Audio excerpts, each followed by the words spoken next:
What's up, everybody? Today we have the upgrade, the evolution of the Epic React line turning into the Infinity React Run.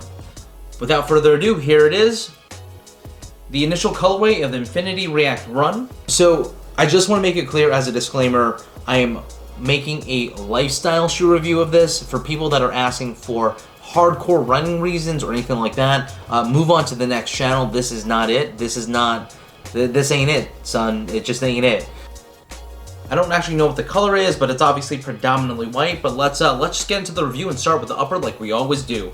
So the upper is composed of a white fly knit. The fly knit over here has a very, very weird, I've never seen this before, completely new style of fly knit where there is a sheen of plastic over it. It's almost like a hybrid of fly knit plus kind of the see-through materials that we've seen on shoes like the Vapor Fly as well as the React 87.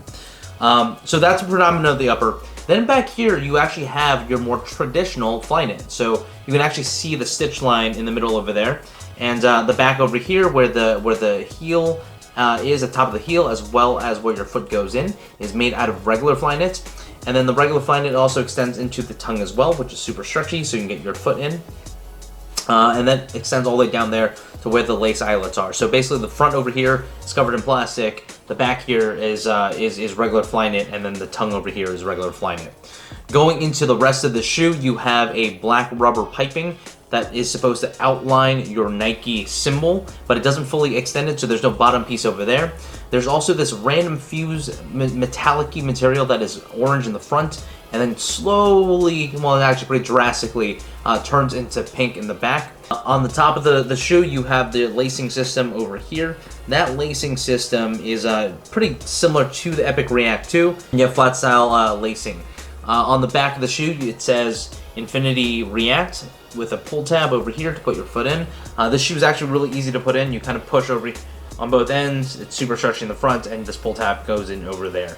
Midfoot area, as well as the midsole area, has a completely redesigned heel clip / cup. If you remind yourself of the old Nike React Epics or Epic Reacts, there was a heel cup that was on the back over here. That was relatively small, and then it also had a heel clip for a stabilizer on the front. That's all integrated into one unit now. So you have the 3M piece over here, which would be the stabilizer piece. There's a lack of a full cup here this time, but the stabilizer piece now goes directly into the midsole, so you can see that run into the midsole, and it extends into the midfoot, which the old one did not do. Finally, you have the rest of the midsole, which is done in cushy Nike React. Everybody loves it, and there's 24% more of it this time than ever before, so that is a huge deal. All right, so moving on to the outsole, you have a lot more rubber than we used to on the Epic React 1s and 2s. The greatest thing about having so much rubber is that you can now prevent pregnancies by wearing this sneaker. The actually PSA, that is not true. Please use regular protection. So moving forward with the Infinity Run, there's no more exposed React to the floor, which to many is a really good thing.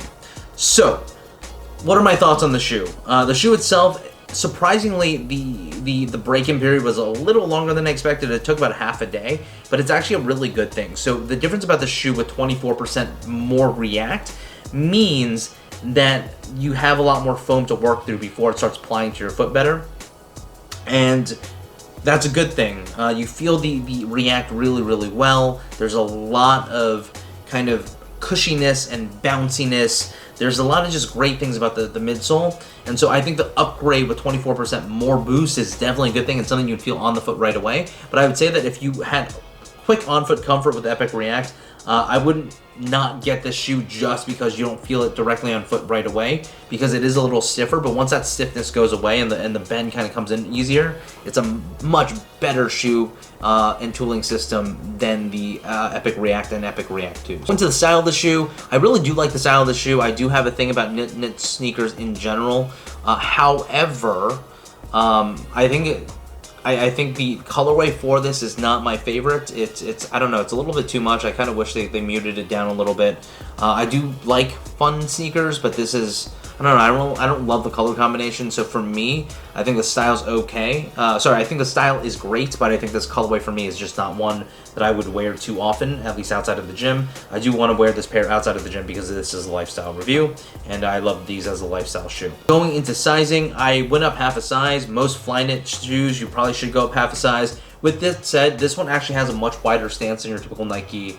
It's based on the Vapor 4%, and so it has a much wider stance in the forefoot. And so because of that, I would actually say that if you have a more narrow foot, I would probably actually go to size. From a comfort perspective, I absolutely love the Epic React line, and so the Infinity React line is also something I'm really looking forward to see its iterations and what it comes down to. But at the end of the day, this is going to be a general release shoe. You'll be able to get any and anywhere throughout the world, so I'm really happy about the fact that this shoe exists. And you know, it's a really great competitor to the Ultra Boost. And that's it, guys. So this is a shoe that I definitely wear for lifestyle usage. If you have any questions about this as a lifestyle shoe, definitely leave that in the comments below. If you want to ask me whether or not it's a great running shoe, I have no freaking clue. Just, I guess leave a comment anyway and a thumbs up. And that's it, guys. This is the Infinity Run React. Until next time, peace.